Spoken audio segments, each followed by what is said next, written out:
मानव शरीर लगातार खतरों से घिरा रहता है। इसको रोग और इन्फेक्शन पैदा करने वाले वायरस और बैक्टीरिया से सुरक्षित रखने का जिम्मा होता है इम्यून सिस्टम पर, जिसके कई भाग हैं जैसे टॉन्सिल, लिम्फ नोड्स, स्प्लीन आदि। और व्हाइट ब्लड सेल होते हैं इसके सैनिक। ये सैनिक सेल्स बनते हैं बोन मैरो में, जो कि हिप और थाई बोन्स में पाया जाने वाला एक नरम टिश्यू है। यहाँ से व्हाइट ब्लड सेल स्प्लीन में चले जाते हैं और जब जर्म्स द्वारा हमला होता है तो ये रिलीज हो जाते हैं। इम्यूनिटी के 2 प्रकार हैं, एक जो शरीर में पहले से होती है और दूसरी जो शरीर बनाता है। पहली वाली इम्यूनिटी की बात करते हैं। आपकी स्किन एक महत्वपूर्ण सुरक्षा कवच है जो बैक्टीरिया और वायरस को शरीर के अंदर जाने से रोकती है। हालांकि स्किन का सुरक्षा कवच आसानी से टूट जाता है, जैसे कि फांस लगने पर। ऐसा होने पर बैक्टीरिया शरीर में चले जाते हैं। जब ऐसा होता है तो व्हाइट ब्लड सेल का एक प्रकार मैक्रोफेज हरकत में आ जाता है।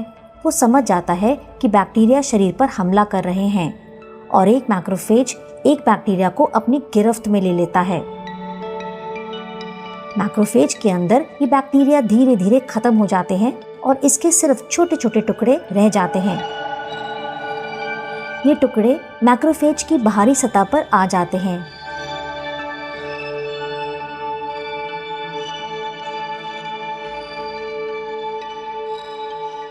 इस तरह से अन्य सेल्स को पता चल जाता है कि शरीर में कोई भारी बैक्टीरिया आ गया है। लेकिन यहाँ और भी कुछ होता है। ये मैक्रोफेज एक केमिकल भी बनाते हैं जिन्हें साइटोकिन्स कहा जाता है।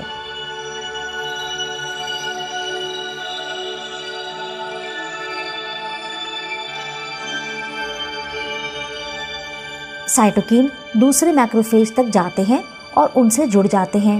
ये ठीक वैसे ही होता है जैसे ताले के अंदर चाबी चली जाती है। इस तरह साइटोकाइन अन्य सेल से संपर्क करते हैं।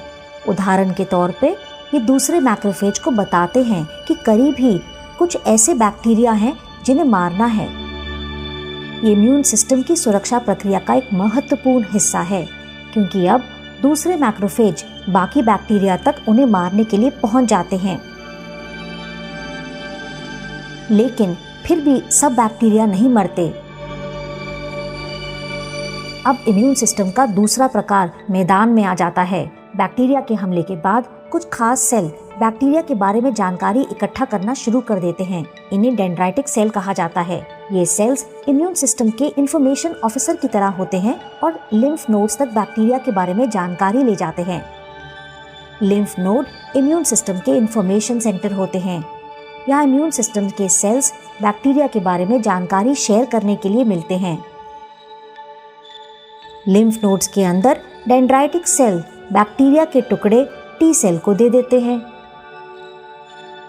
टी सेल इम्यून सिस्टम के कम्युनिकेशन ऑफिसर होते हैं।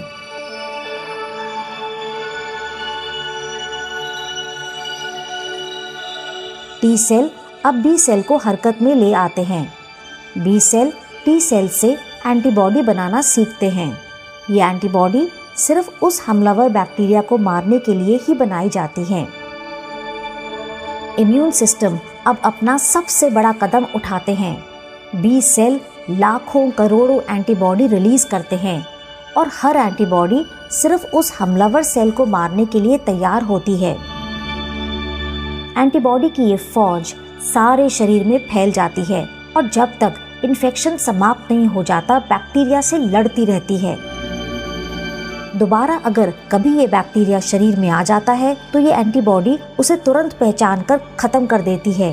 यानी अब ये बन जाती है पहले प्रकार के इम्यून सिस्टम्स का हिस्सा और तुरंत कार्रवाई करने के लिए तैयार रहती है।